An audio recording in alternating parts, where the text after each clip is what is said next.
Bismillahirrahmanirrahim. Assalamualaikum warahmatullahi wabarakatuh. Hai everyone, perkenalkan nama saya Putri Pradapaningrum, biasa dipanggil Putri. Saya dari kelas KPI 1B, NIM 12305044, membawakan topik pembahasan seputar sejarah perkembangan bahasa Indonesia.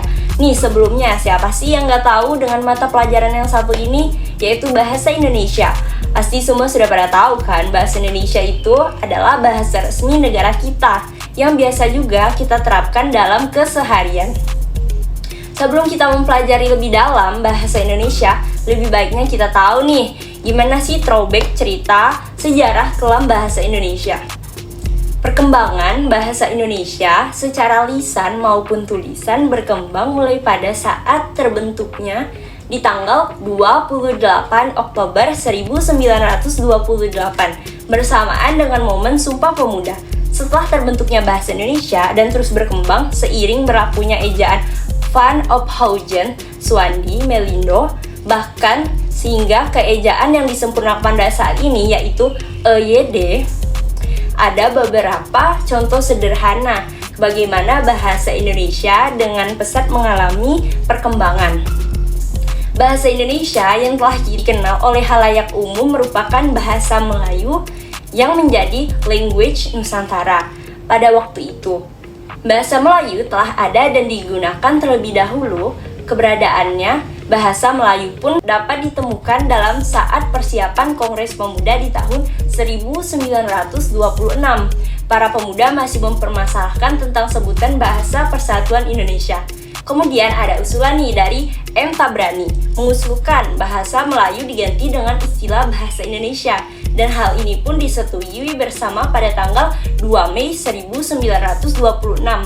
Badan Pengembangan dan Pembinaan Bahasa Kementerian Pendidikan, Kebudayaan, Riset, dan Teknologi dalam laman resminya telah mencantumkan bahwasanya bahasa Melayu telah berada di kawasan Asia dan khususnya Asia Tenggara sejak abad ke-7.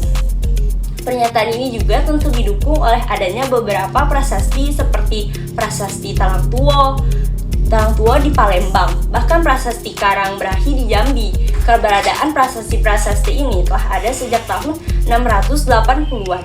Selanjutnya, untuk sejarah perkembangan bahasa Indonesia dapat disoroti mengikuti zaman.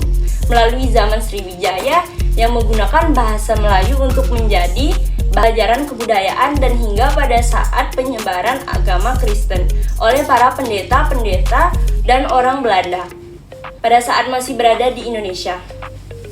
Bahasa Melayu yang merupakan cikal bakal bahasa Indonesia telah berkembang dengan sangat pesat di Indonesia. Bahkan sebelum bahasa Indonesia pertama kali resmi diumumkan pada Sumpah Pemuda, bahasa Indonesia sejak dahulu telah membentuk bangsa dan mempersatukan keberagaman yang ada di Indonesia yang memiliki tingkat kemajemukan yang tinggi. Nah, bahasa pada dasarnya adalah media untuk berkomunikasi.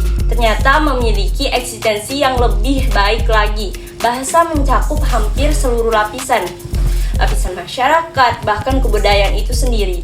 Banyak sumber yang mengupas fungsi bangsa Indonesia, salah satunya itu Arifin. Arifin mengatakan bahwa kedudukan bahasa Indonesia memiliki fungsi sebagai berikut. Yang pertama, lambang kebanggaan bangsa. Bahasa Indonesia mencerminkan nilai setiap yang dimiliki oleh bangsa Indonesia tersebut. Yang kedua, lambang identitas nasional. Bahasa Indonesia merupakan identitas ataupun jati diri dari orang-orang ataupun penduduk Indonesia. Yang ketiga, alat perhubungan antar warga, antar daerah, dan antar budaya. Bahasa Indonesia menghindarkan segala aktivitas yang dapat menimbulkan kesalahpahaman di tengah masyarakat yang majemuk ini. Nah, yang keempat, alat pemersatu suku budaya dan bahasanya. Bahasa Indonesia mempersatukan setiap suku-suku di Indonesia yang memiliki bahasa dan kebudayaan yang berbeda. Dengan totalnya ada 700 bahasa daerah. Bahasa Indonesia pun menyatukannya dengan sedemikian mungkin. Peranan bahasa Indonesia adalah krusial dalam menunjang bangsa dan negara, dan serta setiap daripadanya rakyat Indonesia berkembang bahasa Indonesia telah melalui sejarah yang cukup teramat panjang nih kan, melalui yang saya paparkan dari video kali ini. Dan sangat jelas diketahui bahwa bahasa Indonesia ini telah menjadi begitu kuat hingga saat ini karena telah melalui proses yang sangat unik, bukan? Berawal dari bahasa Melayu, kontak dengan budaya asing yang kemudian menggunakan bahasa Melayu ini dan menjadikan bahasa ini yang akhirnya diganti dengan istilah bahasa Indonesia. Nah, pada tahun 1926. Sampai sini dan sekian yang dapat saya paparkan di video kali ini. Kurang dan lebihnya saya mohon maaf. Saya pamit undur diri. Wassalamualaikum warahmatullahi wabarakatuh.